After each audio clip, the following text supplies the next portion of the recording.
बिहार का current affairs आज 20 अप्रैल का लेकर के मैं आया हूं, जो कि कई न्यूज़पेपरों का कलेक्शन है। और ये 69वीं बीपीएससी पीटी के लिए इम्पोर्टेंट तो है ही, उसके मेंस के लिए भी इम्पोर्टेंट है, और साथ ही साथ 68वीं मेंस वाले जो लिख रहे हैं उनके लिए भी ये इम्पोर्टेंट होगा। इसमें से कुछ कुछ फैक्ट है जो कि यहाँ से उठा करके आप अपने आंसर राइटिंग में लिख सकते हैं, जो कि बहुत इम्पोर्टेंट है और फ़ायदा होगा। ये करंट का डाटा है, जिससे कि आपको वहाँ आपको लिखेंगे तो आपको बहुत फ़ायदा होगा। साथ ही साथ बिहार के अन्य एग्जाम्स के लिए भी ये बहुत फ़ायदेमंद है। मैं हुसैन सर आपका अपने इस YouTube channel revision for success में आपका अभिनंदन करता हूं, खैर मकदम करता हूं। मेरे इस वीडियो को आप आखिर तक सुनिएगा और साथ ही साथ सब्सक्राइब भी करिएगा, लाइक कीजिएगा, कमेंट कीजिएगा, और साथ ही साथ जो नए जो वीडियो देख रहे हैं वो लोग आप सब्सक्राइब ज़रूर करें और बेल आइकन दबाएं ताकि आपको नोटिफिकेशन मिलता रहे।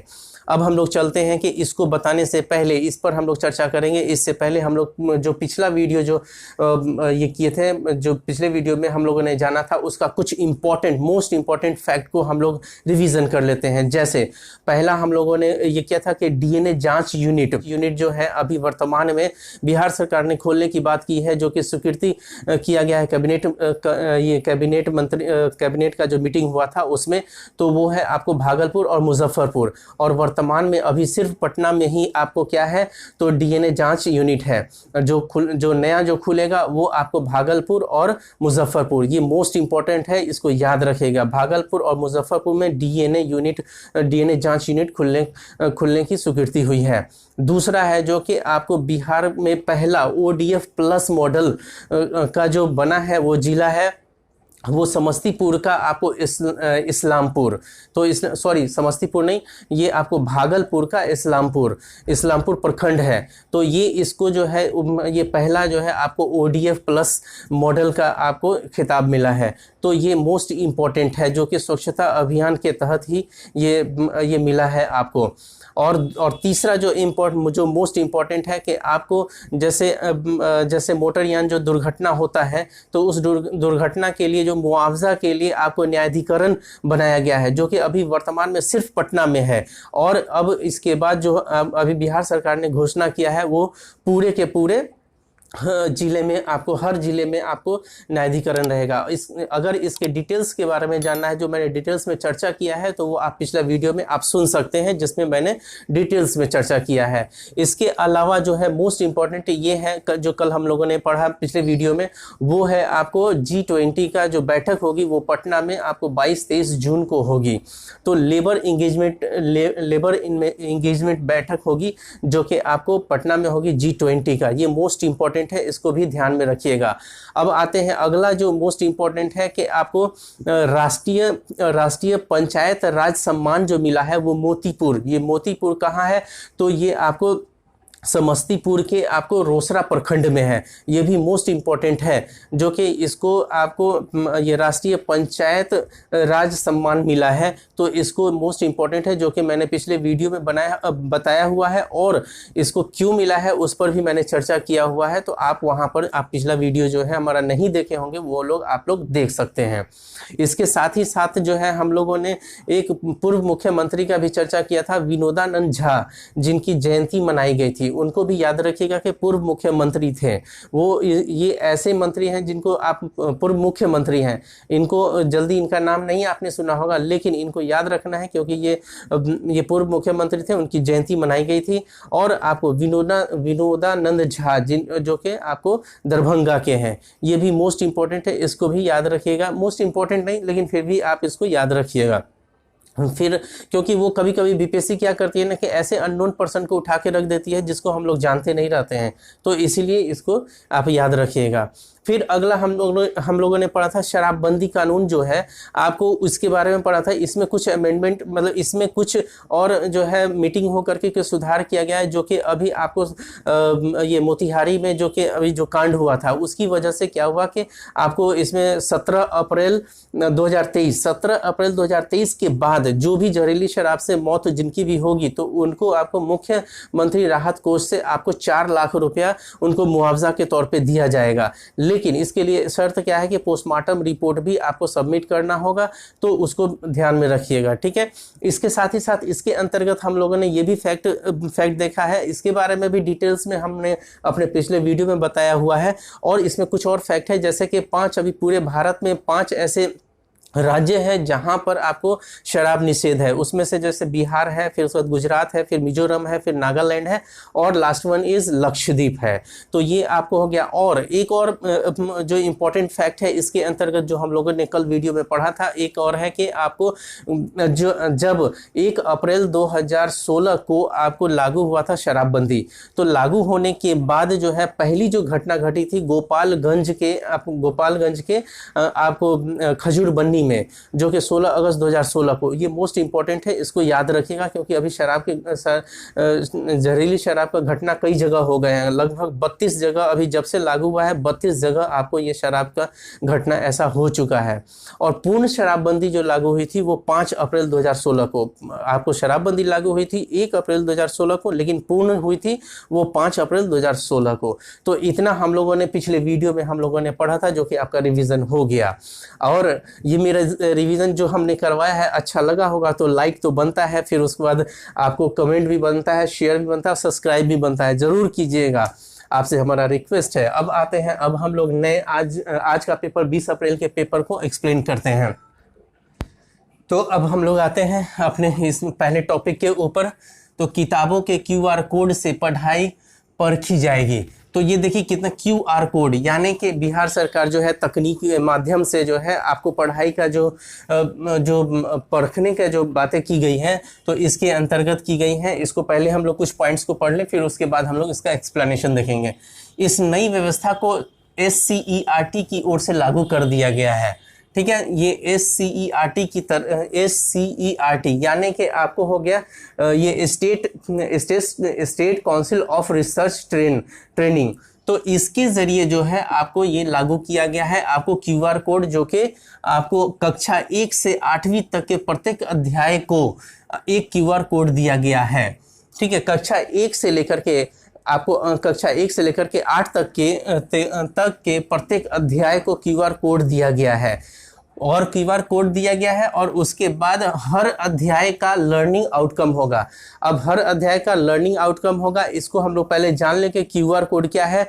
तो क्विक रिस्पॉन्स है, जो कि आपको जैसे स्कैन करते हैं, तो उसके तहत कक्षा 1 से लेकर कक्षा 8 तक के किताब जो भी किताब है उस हर विषय के, उसमें हर अध्याय का QR कोड रहेगा। ये QR कोड क्यों लागू किया गया है? तो इससे क्या होगा कि जैसे जो स्टूडेंट है वो कैसा पढ़ रहे हैं, कितना पढ़ रहे हैं, कितना ग्रैप्स कर रहे हैं, और साथ ही साथ शिक्षक जो है कि वो कितना बच्चों को पढ़ा पा रहे हैं, और वो कितना उन लोगों को समझा पा रहे हैं, वो सारी चीज़ें जो है, सारा उसका ब्यौरा जो है उस QR कोड के अंतर्गत रहेगा। हर चैप्टर के अंदर QR कोड रहेगा। इवन ये तक होगा कि कितने बच्चे ने कितना आपको ग्रहण किया, शिक्षण कितना ग्रहण किया, कितने बच्चे को समझ में आया, कितने बच्चे को नहीं समझ में आया, सारा चीज उसमें रिकॉर्ड रहेगा। ताकि इससे क्या होगा कि इससे हम और उसका जो है आउटकम जो है वो कैसा होगा, और सुधार क्या होना चाहिए, तो इस तरीके से होगा। यानी कि अध्ययन और अध्यापन को एक बढ़िया बनाने का एक ये नया तरीका है, ये एक अच्छा तरीका है, जो कि एक तकनीक के माध्यम से ये सब चीज़ किया जा रहा है बिहार सरकार के जरिए। तो ये आपको हो गया SCERT की ओर से लागू किया गया है, यानी कि आपको state council of education research training, ठीक है। तो इसको आप ध्यान में रखिएगा, ठीक है। अब आते हैं बिहार हाईकोर्ट के मुख्य न्यायाधीश के विनोद चंद्रन, और तीसरा पॉइंट है कि राज्य सरकार का महाधिवक्ता PK शाही। एक्चुअल में ये जो इन लोग आए हाई कोर्ट के मुख्य न्यायाधीश के विनोद चंद्रन जो है, इनका नाम आया, क्यों आया? तो अभी जो जातीय जनगणना जो हो रहा है उसके लिए जो है याचिका दायर किया गया कि ये हमारे गोपनीयता पर असर डालेगा, तो उसके विरोध में, मतलब कि जाति आधारित गणना जो है वो नहीं होना चाहिए, उसके लिए आपको याचिका दायर किया गया। तो उसी में ही आपको नाम आया, इनको जो याचिका दायर किया गया और उसको रद्द कर दिया गया है, तो वही उसी के लिए ही आपको नाम इनका आया के विनोद चंद्रन। तो आप रिवीजन के तौर पे याद रखिए के विनोद चंद्रन आपको मुख्य न्यायाधीश बिहार के हाई कोर्ट के हैं। और साथ ही साथ बिहार के तरफ से जो जिन्होंने अपनी बातें रखी थी, मतलब कि बिहार सरकार के तरफ से जो बातें रखी गई थी, तो वो महाधिवक्ता जो है पीके शाही। ये पीके शाही वही है जो कि आपको यही नीतीश कुमार के ये मंत्रालय में जो है ये आपको मंत्री थे, शिक्षा मंत्री भी थे ये, तो इनको याद रखिएगा। और के विनोद चंद्रन जो आपको हाई कोर्ट के मुख्य न्यायाधीश हैं, ये पहले आपको कहाँ के थे, तो वो केरल के थे, ये भी ध्यान रखिएगा। और इनसे पहले जो आपको बिहार हाई कोर्ट के जो आपको मुख्य न्यायाधीश जो थे कौन थे, तो संजय करोल, उनको भी याद रखिएगा। इनसे पहले के विनोद चंद्रन से पहले कौन थे, संजय करोल, उनको भी याद रखिएगा। और फिर उसके बाद पीके शाही जो है कि महाधिवक्ता है, उनको भी याद रखिएगा पीटी फैक्ट के लिए।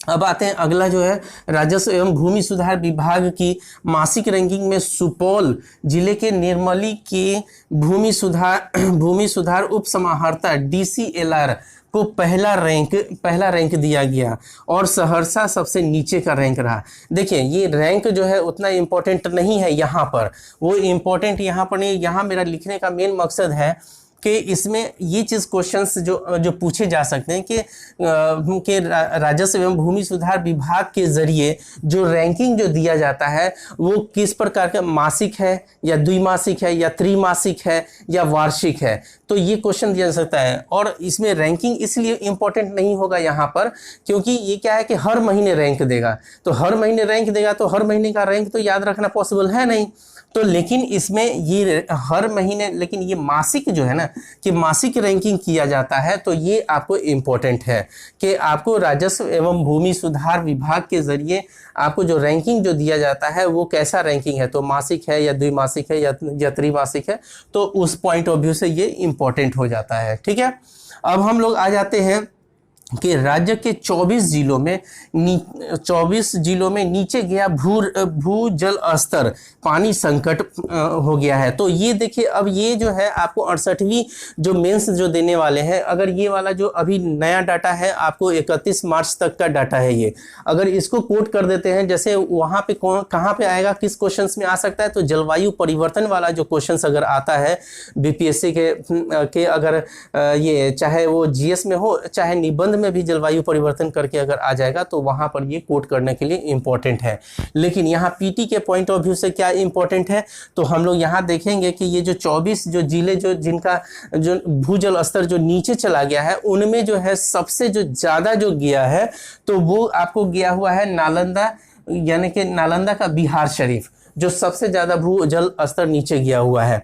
और फिर उसके बाद जो है नालंदा का ही हिल्सा सेकेंड पोजीशन पे है, जो कि उस जो भू स्तर जो नीचे तक गया हुआ है। उसके बाद गया है, उसके बाद नवादा है, यानी कि वैसा जिला जहाँ पे 5 फुट से नीचे चला गया है जल स्तर, तो उसमें सबसे नंबर 1 पे कौन है, तो नालंदा का आपको हो जाएगा बिहार शरीफ पहले नंबर पे, फिर दूसरे नंबर पे हो जाएगा आपको नालंदा का ही आपको हिल्सा, और तीसरे नंबर पे गया, और चौथे नंबर पे नवादा। तो यहाँ ये पॉइंट्स याद रखने की ज़रूरत है। और ये और याद रखने की ज़रूरत क्या है कि विभाग द्वारा 28 जिलों की रिपोर्ट जारी की गई, और जो 28 जिलों की जो रिपोर्ट जारी की गई उनमें 3 जिला ऐसा भी है जिनका भू स्तर जल जो है ऊपर आया है। तो उनमें से जो पहला है बांका, दूसरा है मुजफ्फरपुर और तीसरा है सहरसा, यानी कि जिनका भूजल स्तर ऊपर आया है उनमें है बांका है, और फिर उसका मुजफ्फरपुर है, और फिर उसके बाद आपको सहरसा है। तो ये 3 को याद रखेंगे, बांका, मुजफ्फरपुर और सहरसा, जिनका भूजल स्तर ऊपर हुआ है। और सबसे जो भूजल स्तर नीचे गया है, जो कि रिपोर्ट के अनुसार, जो कि 31 मार्च तक का रिपोर्ट है, 31 मार्च 2023 तक का रिपोर्ट है, कि जिनका जो ज़्यादा नीचे तो गया है जो भूजल स्तर, तो वो है आपको नालंदा का आपको बिहार शरीफ, दूसरे नंबर पे नालंदा का ही आपको हिल्सा है, फिर उसके बाद गया है, फिर उसके बाद नवादा है। तो ये पीटी के पॉइंट ऑफ व्यू से भी इंपॉर्टेंट हो गया, मेंस के पॉइंट ऑफ व्यू से भी ये डाटा आप रखेंगे, तो आप 69वीं वाले के लिए भी ये डाटा इंपॉर्टेंट है जब मेंस लिखिएगा तो इसको ये नोट डाउन करके आपको रखना है। बिहार, अब अगला पॉइंट है कि बिहार के 30 विरासत स्थल आपदा आने पर भी रहेंगे सुरक्षित। देखिए, बिहार सरकार भी बहुत जागरूक है और बिहार सरकार भी वैसे काम कर रही है जो कि मान लिया विश्व स्तर पे ये विरासत स्थल का जो है, ये आपको विश्व विरासत दिवस जो मनाया गया 18 अप्रैल, और 18 अप्रैल को मनाया गया है। और फिर उसी के उपलक्ष्य में बिहार में भी इस पर एक बड़ा सा मीटिंग हुआ है। मीटिंग के अंतर्गत जो है जो बातें निकल कर आई है कि आपको बिहार का जो है 30 विरासत स्थल को भी सुरक्षित रखा जाएगा। और सुरक्षित रखा जाएगा तो उसके लिए कौन कौन सा ये विभाग काम करेगा या कौन उसका साथ देगा? तो एनआईटी के सहयोग से बिहार राज्य आपदा प्रबंधन प्राधिकार ने इस पर काम शुरू कर दिया है। यानी कि एनआईटी के जरिए, एनआईटी पटना जो है उसके सहयोग से और बिहार राज्य आपदा प्रबंधन प्राधिकार, ये दोनों मिल करके आपको जो है कि हमारे जो 30 विरासत जो सूची जो लिया गया है उसके अंतर्गत आपको ये लोग उस पर काम करेंगे, जिससे सुरक्षित। लेकिन सुरक्षित किससे?